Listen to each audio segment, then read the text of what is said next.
Yeah. A very strong band to the northeast, and as the hurricane makes its way farther inland, it will make a closer and closer pass to Port Lavaca, where he's located.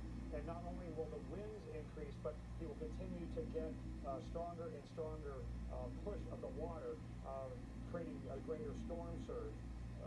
Water level above normally dry ground. He's already been seeing some of that. We still have this extreme wind warning in effect that local national